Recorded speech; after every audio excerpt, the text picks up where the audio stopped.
Muy buenas y bienvenidos a nuestro video. Nosotros somos el Distrito Cibernético Industrial y a continuación expondremos sobre la autopoiesis y su posterior relación con los sistemas sociales y organizacionales. Mi nombre es Sergio Calderón Villar e introduciré el tema de la autopoiesis. Previo a conocer el significado de la autopoiesis y su relación a los sistemas, es necesario conocer quiénes fueron los pioneros que dieron vida a este concepto. Uno de ellos fue Francisco Varela García, un conocido biólogo y filósofo de nacionalidad chilena, investigador en el ámbito de las neurociencias, ciencias cognitivas y filosofía de la mente.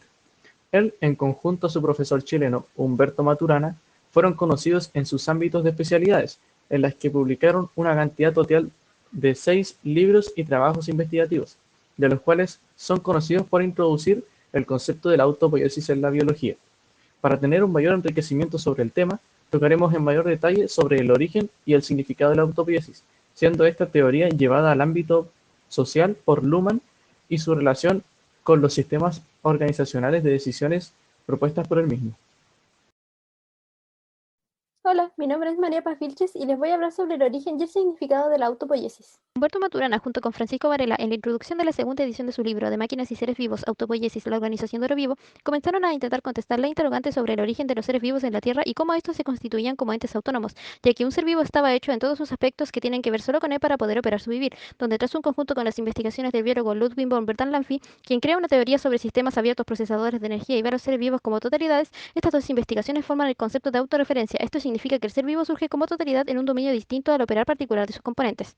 Maturana, por otra parte, descubre que la dinámica molecular que producen los seres vivos es circular y se forma el concepto de la circularidad, ya que existe una red de producción y transformaciones moleculares que forman parte de todo lo vivo. Punto de lo mencionado anteriormente, Varela y Maturana indican que las células son sistemas de primer orden porque existen directamente como sistemas autopoiéticos moleculares, de tal manera que finalmente, como lo resume el propio Francisco Varela en su libro ya mencionado, la autopoiesis se apoya en 6 puntos centrales que, entrelazados, especifican su contenido teórico. 1. Los seres vivos son autónomos y autorreferentes. 2. Los seres vivos no se constituyen solo por componentes materiales, sino también por una organización de lo vivo que opera como configuración. 3. La organización de lo vivo es un mecanismo de constitución de identidad como entidad material. 4. El proceso de constitución de identidad es circular e implica una autoproducción única de la unidad viviente a nivel celular. 5. Las interacciones de identidad ocurren en la estructura físico-química y en la unidad organizada como identidad autoproducida, cuyo punto de referencia es el fenómeno interpretativo de constitución de significados. Y 6. La constitución de identidad precede al proceso de evolución y lo hace posible a través de series reproductivas con conservación de la identidad. Hola, mi nombre es Romina Molina Araya y a continuación les voy a hablar acerca de los sistemas autorreferenciales autopoiéticos.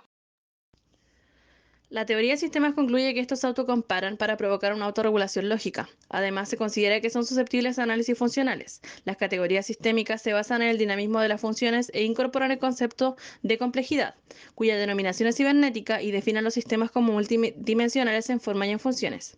La autorreferencia hace alusión a toda operación que se refiere a otra cosa y mediante ella a sí misma, destacando el concepto como un doble dominio, pero al mismo tiempo es lo que lo diferencia del resto de los sistemas. Es paradójico, pero implica al mismo tiempo un camino a la unidad y un camino hacia la diferencia. En consecuencia, los sistemas autorreferenciales autopoiéticos no son teológicos, pues no tienen causalidad ni finalidad. Lo único que puede afectar a estos sistemas es la decisión de continuar o no con la autorreproducción, la cual recae completamente en el mismo y no depende de ningún agente externo.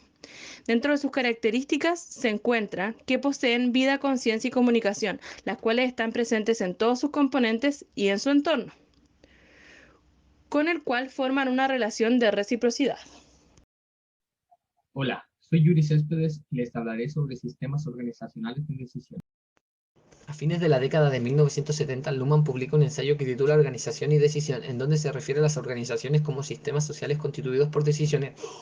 De esta manera se abordará algunas cuestiones específicas referidas a los sistemas organizacionales de decisiones como formas particulares de sistemas sociales, sosteniendo así que las decisiones tienen que ver con la elección entre varias posibilidades planteadas como alternativa y que por lo tanto cada decisión tiene una doble unidad A. La relación de diferencia entre alternativas y B. La alternativa elegida. El proceso de decisión consiste en pasar de la unidad A la unidad B, convirtiendo la incertidumbre en riesgo.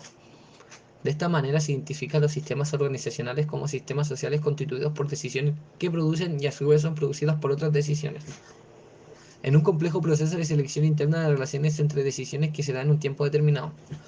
Por otra parte, comunidades constitutivas de los sistemas organizacionales, las decisiones son elementos combinatorios de sistemas sociales complejos, cuya unidad en cuanto a elemento y cuya contingencia son constituidas en el sistema del mismo. De manera general, cada decisión se constituye dentro del horizonte de otras decisiones, mediante un proceso de interpretación y reflexión que funciona en el sistema mismo.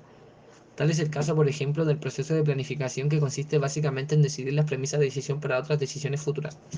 En síntesis, la sociedad crea organizaciones y con esto se transforma a sí misma como entorno de dichas organizaciones. Hola, mi nombre es Pablo Rieza y a continuación presentaré algunas conclusiones.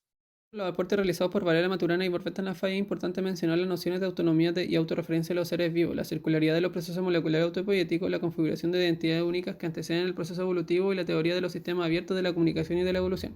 Basado en la propuesta del concepto de autopoiesis, se concibe la sociedad y a los sistemas sociales como sistemas autorreferenciales autopoéticos, constituidos por elementos producidos por los mismos sistemas, de los cuales estos mismos elementos son partes componentes. La complejidad de la autorreferencia y la clausura circular interna son nociones que explican la continuidad de la autorreproducción de los sistemas sociales mediante procesos simultáneo y paradójico de identidad y de diferencia. Los sistemas con dicha visión son orgánicos, psíquicos y sociales, producen vida, conciencia y comunicación respectivamente. Solo dependen de sí mismos, no tienen causalidad externa ni finalidad. No obstante, tienen interpenetración, un concepto que expresa la relación entre sistemas que pertenecen recíprocamente uno al entorno del otro. Las organizaciones son sistemas constituidos por decisiones, donde las decisiones producen y son producidas por otras decisiones. Están sujetas a la racionalidad de conexión sobre medios y fines que operan como premisa de decisión. Las organizaciones deciden estas premisas como regla o principios mediante procesos de interpretación y reflexión sobre los límites entre la sociedad y la organización. Estos límites operan como premisa de decisión y son constitutivos de los sistemas organizacionales, al estructurar comportamientos selectivos respecto a la sociedad que es su entorno.